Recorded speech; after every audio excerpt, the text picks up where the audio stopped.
que eu estava tentando fazer há muito tempo, ela que me deixou esperando na porta da Rua Javari, com 5 ingressos na mão, debaixo de chuva, mas não tenho nenhum rancor, eu sou um homem evoluído, que não guarda rancor, minha querida Dani Boaventura!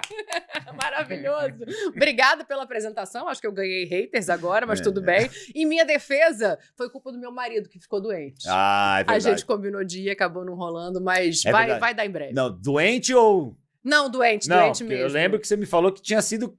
Eu acho que depois dos 40 já não faz mais diferença. Vocês saíram com Mauro Naves. Eu lembrei da história agora. Vocês foram tomar um vinho com o Mauro Naves. Meu, saiu com o Mauro Naves, fudeu. Já era. Eu bebo mais hoje em dia. Que o Mauro Naves? Não. Do que eu bebia antes de assumir o ESPN FC. Ah, tá. Tá, mas beber mais que o Mauro Naves, aí... É difícil. Mas ele não fica bêbado. Não. Ele aguenta. Ele aguenta. O homem não é à toa que é o presidente. Um abraço pro Mauro Naves aí, parceiro da Dani, lá nos canais ESPN, do Grupo Disney. Queria de novo agradecer ao Grupo Disney e a ESPN por liberar a Dani para vir aqui. Cara, não tenho o que falar da ESPN, que sempre me ajudou aqui nesse programa. Assim, nunca negaram o convite de ninguém. Sim. Eu já passei por lá, um lugar exemplar. Obrigado de coração, parabéns para vocês aí. E parabéns por continuar com a Dani lá comandando... Qual o programa que é mesmo agora? É o ESPN FC. Eu já passei em vários, então, né? Agora, desde a saída do João Guilherme, eu tô às 18 no ESPN FC. Porque quando eu tinha um blog na ESPN, era o ESPN FC. Os blogs. Sim, aí é que foi mudando, né? O horário do ESPN FC antes da pandemia era o futebol na veia, e aí mudou tudo, e agora ele fica às 18 ali como ESPN FC, mas eu já fiz o futebol 90, apresento o Sport Center, às vezes final de semana, linha de passe, entro nas escalas. Ó, se quiserem que eu volte com o blog lá, tá barato. É só me ligar. Pega meu WhatsApp com a Dani. Boa. Não tem mais, né, os blogs. Não tem, eles não estão mais fazendo, assim, virou mais um site de notícia mesmo, né? E aí, assim, tantos repórteres do vídeo quanto comentaristas. Quem tem notícia vai escrevendo ali, a gente pede uma ajuda pro pessoal de impresso, porque eu brinco, eu falo que, assim, eu sou...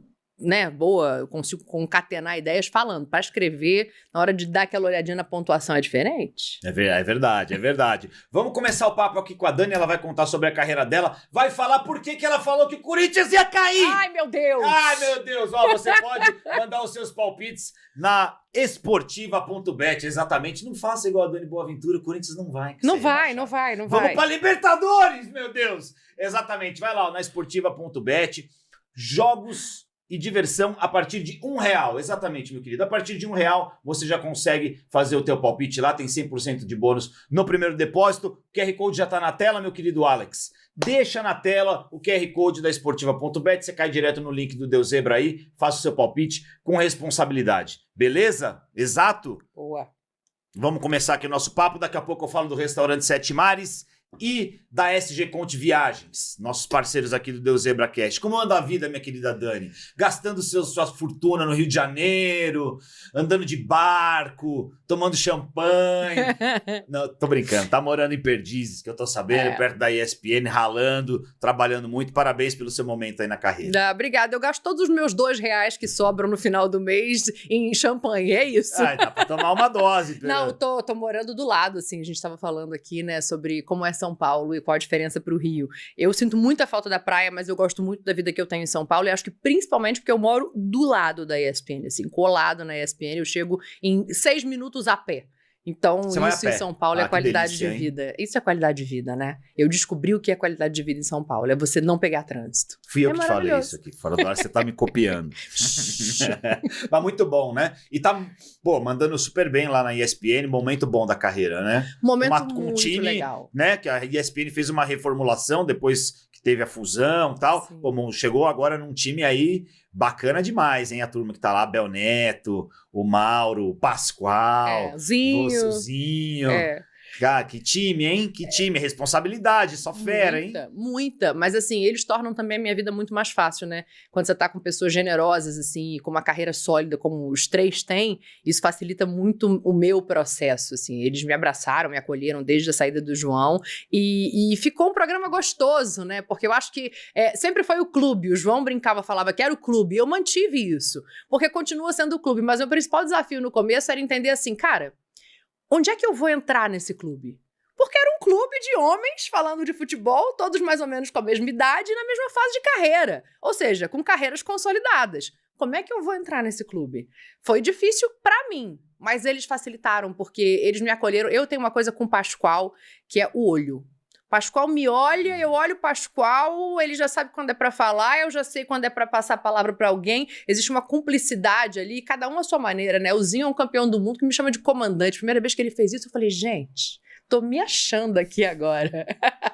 E o Mauro, presidente da resenha, tá ali sempre pra trazer informação, que ele nunca vai perder essa veia, né? Essa coisa da cobertura de CBF, de futebol, de seleção, que ele tem muito. E é o presidente da resenha, assim, é muito legal. Acho que a gente se completa, se complementa em personalidades. Eu gosto muito do programa. Acho que ficou um programa com informação, ficou mais leve. Pode ser. Por causa da personalidade da turma ali. Eu sou mais dura que o João Guilherme, de vez em quando, né? Mas essa turma aí, ela é o que você falou, é uma galera que diverte também, não fica aquela coisa tão quadrada, tá bem gostoso de ver, né? Ah, que bom, eu fico feliz de ouvir isso, assim, a gente tem tido muito esse retorno, né? Acho que você falou do momento da carreira, assim, eu ainda tô em ascensão, embora eles sejam consagrados. Não tô falando mal, mas, por exemplo, você pegar a turma antiga da ESPN, era outra linha, era muito mais sério, entendeu? Era o Trajano, o Mauro. Não, outra coisa. Né? Então, assim, eu gosto mais. Outra coisa. Eu acho que foi a fusão, né? A fusão fez muito bem, porque ela deixou a credibilidade que já existia ali, e a gente que veio na fusão, acho que trouxe um pouco do entretenimento, da leveza, do futebol do bar, assim. Então, não, peraí, eu vou discordar. E ficou no meio termo, que não é a porradaria da Fox. Exato. Né? Exato. Não é a porradaria da que eu também gostava. E os caras lá, eu também gostava de ver. Mas assim, era um pouco mais cansativo, era muita... eu gosto desse meio termo aí. Eu acho legal. Eu acho que tá num temperinho bom aí. Sim. Tá num temperinho bom, né? Não, eu gosto muito, assim. O pessoal fala, mas como é que você faz? Eu falo, cara, hoje eu posso ser quem eu sou. Graças a Deus, hoje no ar eu posso ser o que eu sou fora do ar também. Mas você já estava na casa antes desse programa, né? Já. Eu tenho dificuldade em lembrar de tudo, desculpa. Não, quando teve a fusão veio junto com a pandemia, né? A gente fechou, todo mundo trabalhando de casa, no seu cenáriozinho improvisado. Eu sei, foi e quando ainda a Fox era me mandou Fox. embora. Obrigado, um abraço pro pessoal da Fox. Ainda era Fox. E aí a gente começou a trabalhar de casa, nesse processo teve a fusão. Então eu comecei a fazer os programas pra ESPN da minha casa no primeiro momento. Eu lembro. A ESPN foi meio pioneira nisso. Sim. Aí eu lembro. A ESPN foi a primeira a abrir. Um abraço pro pessoal da Fox de novo. Quando eu fazia na Fox, eu já fazia, foi antes na Copa de 2018, eu fazia um programa de casa. Sim. Eu até não vou lembrar o nome agora, mas a gente fazia sobre a rodada de noite. Eu fazia um programa. A Última Palavra ou Rodada Fox? Não vou lembrar. Porque acho que foi só pra Copa. E eu fazia um negócio de casa e, tipo, não era ninguém... E aí não continuou isso. E aí, depois da pandemia, eu lembro que a ESPN foi a primeira a fazer o remoto, assim, bem feito e assumidamente, não é? É isso, cada um no seu quadradinho, porque a gente não pode colocar a saúde das pessoas em risco, e é esse o caminho, porque era o que dava pra fazer, né? E isso pra mim, óbvio que não dá pra falar, eu odeio essa expressão, né? O lado positivo da pandemia. Não, foi uma merda a pandemia. Pode falar palavrão aqui? Pode, o que você quiser. Foi horrível a pandemia, e assim, mas acabou abrindo espaço pra que eu fizesse muitas coisas da minha casa. Então eu entrei como comentarista, como apresentadora de debate, como apresentadora de jornal, e naquele momento eles entenderam que talvez eu pudesse comandar um debate. E aí foi onde surgiu o Futebol 90, que era o horário do almoço, que hoje está o do Menezes fazendo. Puta, um abraço pro maravilhoso, amo de paixão. É um louco. Não vale nada, mas eu amo. É um louco. Esse é louco. Mas é um dos melhores repórteres pra mim. Me copiou muito, né? Eu tô ligado. Agora ele tá na carreira de apresentador, né? Tá lá no 90. Chique, ele tá chique agora. Maravilhoso. E a hora do almoço, cara, tá bombando, assim. Eles foram pra uma linha também popular, também de participar com as pessoas, mas sem o peso, né? Eu acho que hoje a hora do almoço tem uma leveza ali, tem uma graça, que eu, quando paro pra ver almoçando, eu passo mal de rir com eles. Ele tem o Mundo Menezes também. Isso, Nunca me convidou. Tava tentando lembrar o nome. Queria só... Também. Beijo, Edu. Nunca me convidou. Ele sabe quando ele vai te chamar? Quando o convidado furar. Né? Aí vai botar na roubada. É a cara dele. Vai ser em cima da hora, você vai ver. Aí você fala, não posso. Poxa, hoje eu tenho um compromisso. Vai dar. Não vai dar pra fazer. E aí, pô, legal. E a ESPN com muita opção, né? pro pessoal de campeonato, né? Além dos programas também, tem muito... que tem? Você lembra de cabeça tudo que tem na ESPN? Quais tem campeonato inglês e espanhol, que são os carros-chefes, né? Tem a Europa League. Agora tá passando Nations League, eu tô com medo de falar besteira aqui, tem campeonato italiano, tem muito campeonato europeu e agora a gente também tem Sul-Americano e Libertadores, né, que são, eu amo futebol, obviamente eu sei do valor do futebol europeu, mas eu confesso que por uma questão de criação, é verdade, eu sou do futebol nacional. Eu vi Corinthians e Racing na ESPN. Tá errada essa final, né? Era pra ser a final, né? A gente vai falar disso aí já. Tá errado. Mas eu também sou igual a você. Eu gosto muito dos campeonatos daqui. Eu gosto.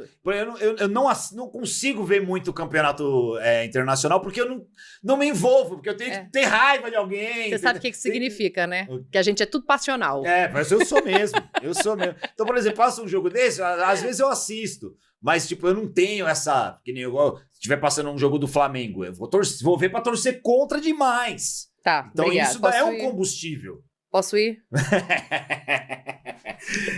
Mas eu sou honesto, eu falo mesmo, eu não gosto do Flamengo. Nunca gostei do Flamengo. Eu gostava do Zico. Justo. Quem não gosta do Zico tá errado. Eu gostava do Zico. Eu briguei com meu amigo esses dias aí que falou: o Gabigol foi mais decisivo que o Zico no Flamengo. Eu falei, tá bom. Aí ele pegou pesado, né? Vamos falar do Gabigol? Eu acho que existe, pra gente já entrar nesse assunto, eu acho que existe uma prateleira que é a do Zico. E quem conseguir chegar na de baixo tem que ficar muito feliz, porque atingir em idolatria não é possível. O Vampeta esteve sentado nessa cadeira que você está aí semana passada. Ele fala que o Zico é o melhor jogador da história do Brasil depois do Pelé. Eu falei, caralho, depois o Zico é o segundo? Foi alto, hein? Não sei, hein, Vampeta? Não sei, hein? Ele já tinha tomado uns vinhos aqui, né? Com o Vampeta, se não tem esse rolê, não funciona. Mas eu já vi ele falando isso sem beber também. Você acha muita coisa? Você tá de acordo? Pra gente chegar no Gabigol, vamos falar primeiro do Zico. Eu não acho muita coisa. Eu acho que pesa muito na carreira do Zico ele não ter ganho uma Copa do Mundo, né? Aí fica muito marcado, porque perde um pênalti numa Copa do Mundo. E talvez pra gente que fica olhando a história depois que ela passou, sem entender o tamanho desse cara e o que ele representou pra esse time e pro país, isso minimize o que é o Zico. Mas, assim, eu vou te falar que, assim... não me sinto nem hábil pra botar uma lista, mas numa lista de 5 ele tá com toda certeza e entre os 3 eu acho que eu também colocaria. Eu teria que pensar, sabe, pra abrir esse leque, fazer essa lista. Eu não vi muito o Zico jogar, né? Eu sou de 85 e aí existe uma coisa que as meninas começam a acompanhar futebol mais tarde. 85 você não viu o Zico jogar? Você não viu ele então, jogar nada? Eu já me lembro do Brasileiro de 92, que eu tinha 7 anos, eu lembro do Júnior jogando. Do Zico eu não me lembro dele no Flamengo, exatamente, porque ele saiu acho que em 89, né? Eu lembro muito do Zico no Japão. Então, eu não lembro. E eu vi o Zico jogar no estádio contra o Corinthians. Eu não lembro. O primeiro jogo que eu fui foi Flamengo e Corinthians, aí o Zico jogou. Mas, por exemplo, acho que eu colocaria o Ronaldinho nessa lista. Do Zico. O Zico era meio um semideus, assim. Sim, eu lembro quando eu era criança, o Zico era meio que um semideus, assim. Sim. Mas, assim, eu não acompanhei tanto a carreira dele. Peguei o finalzinho. No Japão, eu lembro que foi um boom do caramba quando ele foi. Ele é ovacionado no Japão. Isso eu lembro bem, mas eu não acompanhei mesmo a carreira. E também, acho que pesa um pouco contra ele a época que ele jogou de não ter, né? O Instagram, o YouTube, com certeza. Cortes do Zico jogando. Com certeza. Nossa, isso mudaria tudo. Isso colocaria num patamar muito mais alto. Eu ia falar do R10. Não jogavam muito na Europa. Ele foi pra Udinese e não deu muito certo, porque só jogou com Bagre lá também. É isso. Ele teria ido pro Real Madrid. O Zico teria sido 10 do Real Madrid. Com certeza. Na época dele. Teria ido. Teria sido bom, porque o Flamengo não teria ganhado nada. Isso teria sido bom. Mas você bota o Zico entre os 3 ou 5 aí, pelo menos? Cara, é porque aí eu vou pensar no Ronaldo, vou pensar no Ronaldinho, vou pensar no Romário, mas... O Vampeta coloca o Neymar na frente do Ronaldinho Gaúcho. Pô, cara. Tecnicamente? Não, ele falou, deu 5 aí, ele colocou o Neymar em 5º. E não pôs o Ronaldinho Gaúcho. Eu falei, mas você bota ele na frente do Ronaldinho Gaúcho? Eu discordo. Eu também discordo muito. O Neymar ainda está em atividade, né? Tem essa também. Bom, tá em atividade, tá tentando voltar à atividade. Então, pode ser que quando acabar a carreira dele, sei lá, se ganha uma Copa do Mundo em 26, se ainda joga muito no ano que vem, a gente vai ter que rever. Mas, assim, como jogador, e aí eu não tô falando só do talento, tô falando como carreira, como história, pra mim, o Ronaldinho tá na frente, o R10 tá na frente. Eu também acho. Mas quem é maior na história do Flamengo, o Zico ou o Gabigol? Não, essa pergunta não pode ser feita. Essa pergunta, ela não tem que existir. Zico é o maior da história do Flamengo, ponto. Quem conseguir se aproximar, que fique feliz. E é o caso do Gabriel. O Gabriel hoje tá na segunda prateleira, que é a dos mortais. Não, tá, mas o Zico tá sozinho na primeira? Sozinho. Não tem ninguém com ele lá? Não tem. O Gabigol não tá, não é? É o segundo, mas tá muito longe, é isso?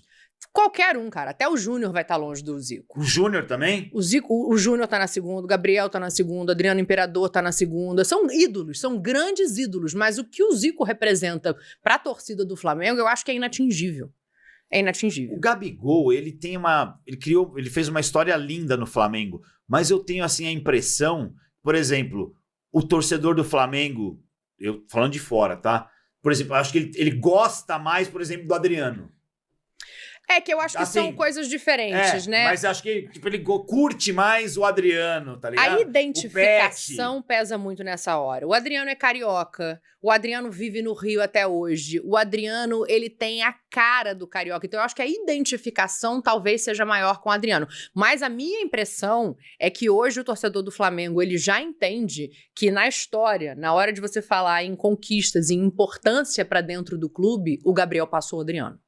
Por mais que o Adriano, né, tenha ganho títulos, tenha a identificação, tenha a cara do Flamengo, ele vai ser... Talvez o carinho pelo Adriano seja maior, mas em importância na história, o Gabriel hoje... A festa da torcida do Flamengo, eu sempre achei que era muito maior pro Adriano. Com certeza. Aquela bandeira, as músicas. Não tem música pro Gabigol, não tem bandeirão pro Gabigol. Bandeirão tem. Tem, mas assim... Tem bandeirão, tem boneco, tem criança pra caramba em volta dele. Posso tem plaquinha. Ter me expressado errado, mas eu acho que eu tenho essa impressão. Eu acho que é isso. A identificação com o Adriano, ela sempre vai ser maior. Mas como idolatria, como jogador em importância na história, eu acho que o Gabriel hoje ele tá na frente. São 2 Libertadores depois de quase 40 anos, né? O que vale mais? Um Mundial que o Zico ganhou e uma Libertadores ou 2 Libertadores? O Mundial e uma Libertadores. Principalmente porque são os primeiros títulos de cada competição. Então, acho que quando você abre uma porta, né? É igual o videogame, destravou ali? Você abriu um mundo novo? É um mundo novo abrindo para o Flamengo. Campeonato Mundial, Libertadores e a década de 80 que ela começa a crescer o Flamengo na história do futebol brasileiro. Então, isso pra mim não se compara com mais nada. Você sempre assumiu que você era torcedora do Flamengo? Mas quem disse isso? Nunca, não é? Não, quem falou isso pra você? Não? Não sei, ué. Eu brinco, eu falo, eu nunca vou verbalizar isso numa frase completa. Mas com 2 neurônios, né? Não tá difícil pra ninguém. Mas é porque não, porque quem torce pro Flamengo torce pro outro time normalmente também, né? Não é isso? Olha o recalque, achei recalque isso aí, hein? Achei recalque. Não é isso? Porque vocês são os únicos corintianos que podem chegar perto e fazer o mesmo barulho, entendeu? Não, por isso que eu perguntei se você torcia pro Flamengo, porque eu queria chegar nisso pra saber qual que era seu outro time. Mas como você não fala exatamente pra qual time você torce, então não precisamos mais dessa pergunta. Quem foi ingrato com quem? O Flamengo com o Gabigol ou o Gabigol com o Flamengo? Os 2 erraram. Acho que em momentos distintos, todo mundo errou nessa relação, assim. Eu já critiquei lá atrás a diretoria do Flamengo em muitos momentos porque ela foi permissiva com o Gabriel. Porque o Gabriel estava no auge, jogando muita bola, e já tinha comportamentos que não eram comportamentos elogiáveis. Mas muitas vezes a diretoria fez vista grossa porque estava funcionando muito bem. Então esse é um ponto. O Gabriel errou em muitos momentos. O Gabriel erra quando ele age mal, e eu acho importante a gente dizer, o Gabriel não fraudou o antidoping. O Gabriel foi menino, foi mal educado. Esse foi o grande pecado dele. Então, mas isso é uma suposição, né? A gente não sabe, né, na verdade. Ok. As informações de bastidores que eu tenho de dentro do Flamengo ele tava mal-humorado, como volta e meia ele teve um ataque que achou que não era aquela hora de fazer o exame e saiu batendo o pé. Entendeu? Então, assim, a diretoria foi permissiva aí também. Porque se não tem ninguém ali pra virar e falar, meu filho, isso aqui é antidoping, você entra ali e faz isso aqui agora, senão você vai ser multado. Você podia resolver internamente. Então, eu acho que existem muitos pecados de lado a lado. Acho que o Gabriel, ele tem um comportamento explosivo, ele é passional, ele é aquilo ali, visceral pro bem e pro mal. E é por isso que ele é o ídolo que ele é. É por isso que tem criança repetindo o gesto. É por isso que quando ele chega pra jogar contra o Corinthians, contra o Palmeiras, contra o Grêmio, tem criança que quer um abraço do Gabriel, tem criança que quer entrar no campo com o Gabriel. Porque ele é uma pessoa que suscita reações emocionais dos outros. Ele sempre vai ser isso. Ele não pode achar que ele é maior que o Flamengo. Nenhum jogador pode achar que é maior que nenhum clube, tá? Tô falando do Gabriel, mas pra mim isso é a lógica. E nenhum dirigente pode deixar que seja. E aí, acho que quando se cria o entrave, o Gabriel erra de se deixar fotografar com uma camisa do Corinthians. E por mais que tenha uma defesa, ele estava dentro da casa dele. É comum, você conhece mais jogador do que eu, você sabe que não é a primeira vez que um jogador colocou camisa que ganhou de presente de outro time. Já deu BO várias vezes. E é comum, eles usam. Ele estava dentro da casa dele. Mas ele tem que ser mais esperto nesse sentido. Mateuzinho que mandou a camiseta pra ele, são amigos. Saiu do Flamengo. Ele achou a camisa do Corinthians bonita, essa preta toda aí. E é muito parecida com uma do Flamengo também, toda preta, né? Que tem o símbolo do Remo aqui, se eu não me engano. O Flamengo copia o Corinthians também. Então, assim, é complicado você avaliar. Mas eu acho que nesse final agora é um erro muito grande da diretoria afastar o Gabriel. O Gabriel não pode exigir titularidade, o Gabriel não pode achar que o Felipe tem que servir a ele, nem nenhum outro funcionário do clube, eles é que tem que servir ao Flamengo. Mas eu acho que a diretoria do Flamengo, mais uma vez, em vez de resolver internamente, assim, não gostou de alguma coisa que ele fez, chama aqui e fala, olha, você está multado. Você está multado tantos por cento do seu salário, porque esse tipo de comportamento não vai ser aceito. A diretoria só jogou holofote no erro dele, para virar uma coisa muito maior. Para virar de novo mais uma briga. Parece uma queda de braço para ver quem tem mais poder com a torcida, quem tem mais aceitação com a torcida. Né? E isso é ruim pro Flamengo. Isso é um desrespeito com o próprio torcedor. O Flamengo deixou de ganhar um dinheiro, né? Podia ter vendido ele, né? Podia. Mas também teve lá atrás o entrave de, não vou vender para o Clube do Brasil, e aí eu entendo, não acho que nenhum clube que tenha saúde financeira em dia, não sei nem como é que vai fechar esse ano, se vai sobrar tanto dinheiro como sobrou em outros anos ou não, mas assim, clubes que tenham a saúde financeira em dia, eu entendo que não queiram reforçar rival, mas acho justo. Agora ele escolhe para quem ele vai. Mas agora ele escolhe para onde ele vai. Eu acho que o Gabriel nunca teve a intenção de ir pro Palmeiras, pelas pessoas com quem eu conversei, pelas informações que chegam pra gente, pelas apurações que eu fiz. O Gabriel nunca teve a intenção de ir pro Palmeiras porque ele tinha na cabeça dele. Se eu colocar a camisa do Palmeiras, aquele bandeirão que tem ele e o Zico, essa idolatria que eu tô falando dele tá na segunda prateleira, tudo isso implode na hora. Você acha? Eu acho. De novo, torcedor é passional. A gente tá lidando com amor. Não tem racionalidade quando você fala de futebol. Qual clube que ele pode ir que não vai afetar muito? Ele pode ir pro Santos, ele pode ir pro Cruzeiro. Talvez ele pudesse ir, pra gente pensar num clube de São Paulo. Talvez ele pudesse ir pro São Paulo. Acho que se ele vai pro Corinthians, afeta menos. O Palmeiras e o Flamengo hoje, pelas histórias recentes de Libertadores, tem uma rixa muito grande. Então ele sabe disso. E ele não quis ir pro Palmeiras em nenhum momento. Mas teve proposta do Palmeiras? Teve mesmo? Teve. Oficial? Oficial. Chegou um contrato na mão dele, tá aqui, ó. Isso era só conversa até agora. Não. Chegou a proposta. Informação da Dani Boaventura. Chegou o contrato na mão dele, tá aqui, os moldes são esses, você vê quando você quer assinar. Aí passou o tempo, tanto que a Leila emitiu uma nota, falando que a negociação estava encerrada e que o Palmeiras não esperaria mais pelo Gabriel. Por quê? Porque ele não respondeu o contrato assinado. Que era pra forma, né? Era antes do meio do ano, então ele não poderia efetivamente assinar, mas era um pré-contrato. E não foi assinado por ele. Ele esperou, passou de julho, que ele aí já poderia assinar um contrato, e agora, acho que tem uns 2, 3 meses, a Leila deu uma declaração dizendo a negociação está encerrada. Cruzeiro ou Santos, hein? Eu acho que é um dos dois, né? Tem proposta do mundo árabe, tem proposta do futebol mexicano, tem muita coisa chegando pra ele. E eu tenho uma teoria que o Zinho não concorda, por exemplo, tá? Então fiquem à vontade também pra discordar. Mas eu tenho uma teoria de que o Gabriel indo pra qualquer outro clube hoje que dê a ele o mínimo de estrutura pra jogar bola, e obviamente companheiros capacitados pra, armarem jogada, pra dividir com ele o ataque, ele vai jogar muita bola ainda. Claro que vai. O Gabriel tem 28 anos. Não, ele vai jogar. Por isso que eu acho que ele não vai ainda pra Arábia. Eu acredito que ele faça isso um pouco mais pra frente. Mas não sei nem se ele precisa, né? Se ele quer, se esse é o foco da carreira dele. Não sou eu pra julgar quem precisa ou não. Ele é um cara que ele é muito vaidoso. Muito. Eu não acho que ele vai querer ficar esquecido agora lá. Pode ser. Eu acho que ele, além de vaidoso, ele é rancoroso. E esse rancor vai ser gasolina pra ele jogar.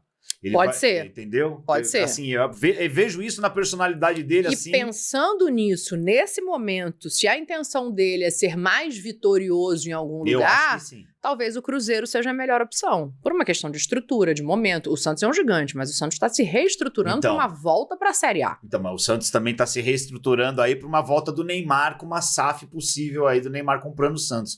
Esse assunto está movimentando bastante. A escala do Neymar no último ano foi 1/364, né? A gente tem que entender se o Neymar vai conseguir voltar a jogar bola em alto nível. Para finalizar o Gabigol, 10 milhões de euros é o que o Gabigol pediu, não é isso? De luvas para fazer o contrato com o Flamengo. Novo, agora.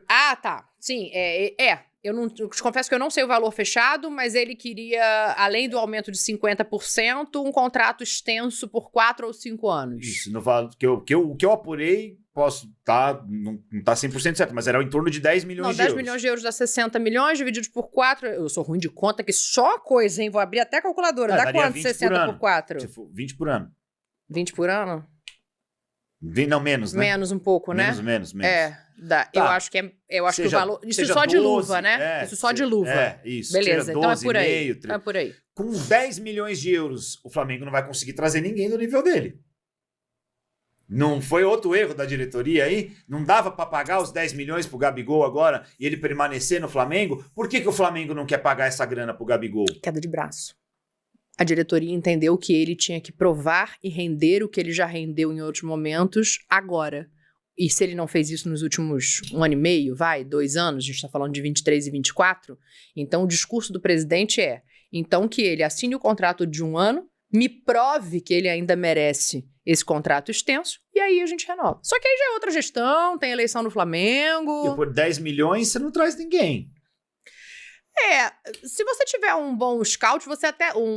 Scout não, um bom olheiro, né? Que hoje tem um nome bonito que eu esqueci agora. Mas se você tiver um bom olheiro, como tem o Botafogo, por exemplo, você traz. O Igor Jesus é a prova disso. Veio e tá aí, tá na seleção brasileira. Mas é uma aposta, né? Era uma aposta. Mas o cara que é olheiro, ele tá ali pra isso, pra entender quem pode render, mas né? Não é um cara pronto, uma realidade que você fala, vou trazer esse cara aqui que não tem erro. Vai jogar. Não, aí você não compra com 10 milhões de euros. Você não traz. Não. Então o Flamengo vai ter que meter a mão no bolso. É que o Flamengo, assim, o Pedro só vai voltar quase no meio do ano que vem, né? Então esse é realmente um problema efetivo. Mas pensando no elenco atual, tem o Pedro, né? O Pedro era o melhor centroavante em atividade no Brasil até machucar. Não, e acho que é disparado o melhor. Porque tá parado. Vai voltar, mas o Flamengo vai ter que repor a posição. Vai ter que repor. Vai ter que repor com alguém. Por 10 milhões não vai trazer. Bom, vamos ver o que vai acontecer com o Gabigol aí, no Cruzeiro ou no Santos, hein? No Corinthians acho que também já esfriou aí.